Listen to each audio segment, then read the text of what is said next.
Lors de la cérémonie de dédicace de l'œuvre Côte d'Ivoire sur le sentier de la paix de l'écrivain français Guy Laberty qui retrace la situation politique en Côte d'Ivoire, le président de la République, Laurent Gbagbo, a donné un discours fort que nous vous proposons d'écouter.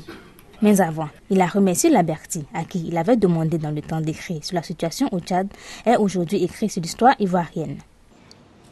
Je suis ici par amitié pour Guy et puis parce que c'est un ouvrage qui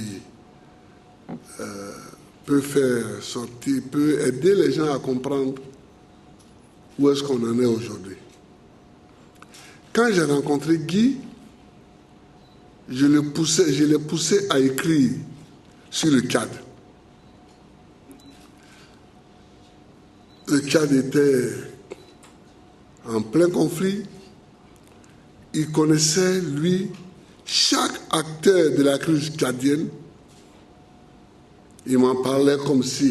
C'est lui qui m'a présenté tous ceux que je connais au Tchad. Je ne les connais pas tous. Mais tous ceux que je connais au Tchad, c'est lui qui me l'a présenté. À part Idriss Déby, qui n'était pas encore président et qui n'était pas encore une personnalité du pays. Alors je lui ai dit, mais tu dors sur un trésor, il faut écrire sur le Tchad. Au moins les gens vont comprendre, vont savoir ce qui se passe. Il a traîné, et puis je crois qu'il a pris quelques notes, et puis il n'a jamais écrit sur le Tchad. Mais en tout cas, je suis heureux qu'il écrive aujourd'hui sur la Côte d'Ivoire. Pour le président, la crise ivoirienne est une petite crise. Ce sont des personnes extérieures qui ont voulu l'amplifier. Moi, je vous dis toujours que la crise en Côte d'Ivoire est une petite crise. Elle est devenue grande parce que des gens voulaient l'instrumentaliser pour la rendre grande, pour avoir une prise sur le changement de chef en Côte d'Ivoire. Cette crise-là, où quelques jeunes gens ont pris quelques pistolets, quelques fusils contre la République, en quoi avait-elle besoin de susciter autant de résolutions du Conseil de sécurité de l'ONU? Mais je le dis, c'est parce que des gens installés en dehors de la Côte d'Ivoire ont voulu, eux, désigner à la place du peuple de Côte d'Ivoire le président de la République de Côte d'Ivoire. C'est clair, il est inacceptable qu'un pays étranger vienne imposer un président à la Côte d'Ivoire, a dit le président de la République. Nous ne pouvons pas admettre que quelqu'un qui est placé dans une maison loin d'ici décide qui va être président de la République de Côte d'Ivoire. On ne peut pas accepter ça. Ça, on ne peut pas l'accepter. Et il faut que les gens le comprennent une fois pour toutes. En Afrique et hors d'Afrique, il faut qu'ils le comprennent. Et ce qui me réjouit dans cette crise, c'est l'échec de cette voie. C'est l'échec de cette voie. Quelque part, je dis, bon, c'est bien que même la crise ait duré et qu'ils aient vu qu'ils sont passés par toutes les voies et qu'ils n'ont pas réussi. Comme ça, peut-être que demain, ils vont rester tranquilles. Des gens veulent dire ce que la Côte d'Ivoire doit être, mais on refuse. Moi, je refuse ça. Et les Ivoiriens, ils savent qui ils ont élu. Jean-Paul Sartre avait écrit que quand tu choisis un conseiller, tu as choisi en même temps les conseils que tu veux entendre. Et nous avons choisi d'être libres. Et nous prenons les moyens de notre liberté. Si ce n'est pas pour décider à la place des Ivoiriens, pourquoi des gens, je vais citer des exemples, pourquoi des gens auraient-ils voulu que le pouvoir quitte la présidence de la République, où le président est élu par le peuple, pour faire une politique, pour aller dans les mains d'un Premier ministre nommé. Pourquoi? Parce que le Premier ministre nommé est un de leurs amis. Mais nous, on ne cherche pas l'amitié. On ne cherche pas les amitiés extérieures d'un Premier ministre. On cherche la voix du peuple de Côte d'Ivoire qui a choisi un président de la République. Et ça, c'est la première grande bêtise par laquelle ces gens extérieurs se sont dévoilés.